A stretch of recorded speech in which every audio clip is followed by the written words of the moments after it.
Well, hello again, everybody. Welcome back. This is part 4 of Prepare Your Mind for Action. And we're going to be looking at the first 3 verses of chapter 2. And we're going to be talking about listening to God. Last week, we talked about living a life of holiness, reverence, and love. We talked about the fact that salvation that was purchased with a great price called for us to live a life of holiness, reverence, and love. And we looked at verses 13 through 25. Well, this week we're going to move into chapter 2 and look at the first 3 verses. So I'm going to read them right now. So put away all malice and all deceit, and hypocrisy, and envy, and all slander. Like newborn infants, long for the pure spiritual milk, that by it you may grow up into salvation, if indeed you have tasted that the Lord is good. So I want to start with verse 3 here because it lays the foundation for what we are supposed to do in the command verses of verse 1 and verse 2. So if you look at verse 3 in the King James Version, it says, "If so be ye have tasted that the Lord is gracious." So there's a caveat here. The command verses of verse 1 and verse 2 rest upon verse 3. Have you tasted that the Lord is good? Have you tasted that the Lord is gracious? You know, He has given you this free gift. Are you willing to give Him something back in return? Are you willing to give Him that life of holiness? Are you willing to give Him that life of reverence? Are you willing to give Him that life of love? You know, I look at someone, when I look at their life, and I look at how they're willing to return that favor, that free gift that God gave them. He gave them something so great. He gave them His precious Son. How are they willing to return that gift? Yes, it was a free gift, but it was so great. Now, when I look at how somebody is willing to respond to that, it lets me know, do they really understand what they got? And I think you could probably understand where I'm going with that. So I want to really be blunt here. Do you really love Him? And I say that to say this: how you respond to that free gift in your lifestyle tells me a lot about, do you understand it first? Do you understand what you got? Do you understand that the Lord was really good to you? He was really gracious to you. Have you really tasted that free gift? And how are you willing to respond to that? Are you willing to just take? Are you a taker? Are you willing to just take this from the Lord and say, "Oh, thanks a lot, I appreciate it. Now I'm going to go and just do what I want to do"? See, that lets me know that, first of all, you don't love the Lord if you're willing to do that. You really don't love Him. You say you do, because if you're willing to just take that free gift and then go off and do what you want to do, you're not willing to be obedient to Him. That lets me know that you really don't understand your salvation and that you're not very gracious about it. So, if indeed you have tasted that the Lord is good, you are going to be willing to do certain things. So now let's go back and look at verse 1. So put away all malice and all deceit and hypocrisy and envy and all slander. So how do you treat others?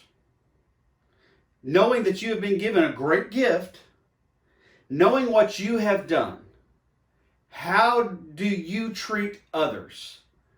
Well, take a look at this slide. First of all, malice is depravity. That's what you are doing. Guile, deceit, craftiness.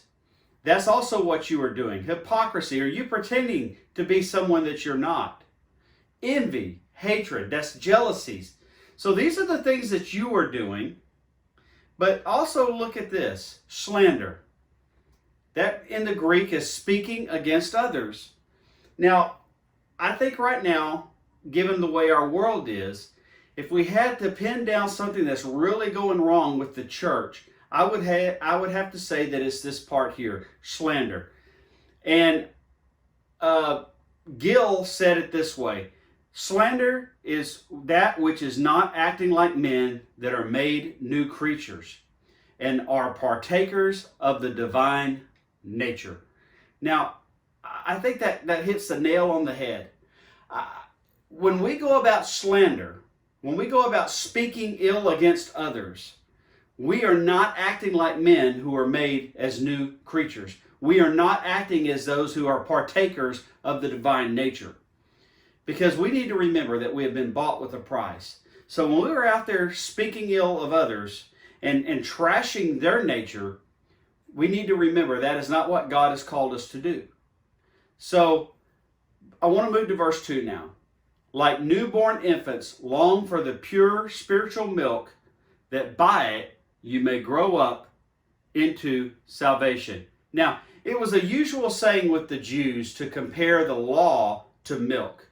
And they said, as law strengthens and nourishes an infant, so the law strengthens and nourishes the soul. Now, what Peter has in mind here is that the milk is like the gospel, and it's also the whole counsel of God's word. So how do we get past this malice and deceit, hypocrisy, envy, and slander? How do we get past that? Well, we, like newborn babes, crave milk. And if you've ever kept a baby, if you've ever had a baby, you know that they don't go long before they're hungry. It's literally an every other hour thing. And that's the way we have to be as Christians, as believers. We literally have to crave this word as a baby craves milk. It cannot be one of these things where, well, I take my Bible on Sunday to church, but for the rest of the week it sits in my car. All right? Or it cannot be that my Bible study consists of one of these little Our Daily Breads, all right? Or some other little online devotional that maybe I get sent to my phone. That's not craving God's Word. Craving God's Word is that, you know what? This thing here is marked up because I can't get enough of it. This is literally the air that I breathe. This is like milk to a baby. Milk to a baby is life. And if I go without it for any length of time, I'm crying. Okay? Again, if any of you have had babies, you know exactly the illustration that's being put out here by Peter. That is how we grow. That is how we become obedient. That is how we get past the malice, the anger, the rage. That is how we move on to become mature. Okay? That is exactly what Peter is saying here. So my encouragement for you this week is to start getting into God's Word. As we get into troubled times, as we get into times of persecution that I feel are coming, as we get into difficult times when we see our nation starting to unravel, let me tell you, brothers and sisters, the only thing that is going to get you through it is this book and fellowship with others who are like-minded and grounded in this book. If you do not have a relationship with the author of this book and an understanding that this book is your life source, you're not going to make it. You're not going to make it. So crave this book. Learn to crave it.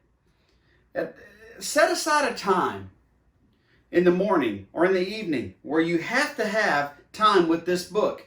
And you set aside a time where you have to have the time between you and the author of this book. And it's not just some kind of rote thing where I just read it and I get done with it. No, you crave it. Okay? You have to have that time. So I thank you for joining me. Next week, we're going to be talking about building our relationship with God and Christ, and that's going to be in verses 4 through 8 of chapter 2. Thank you, and have a blessed week.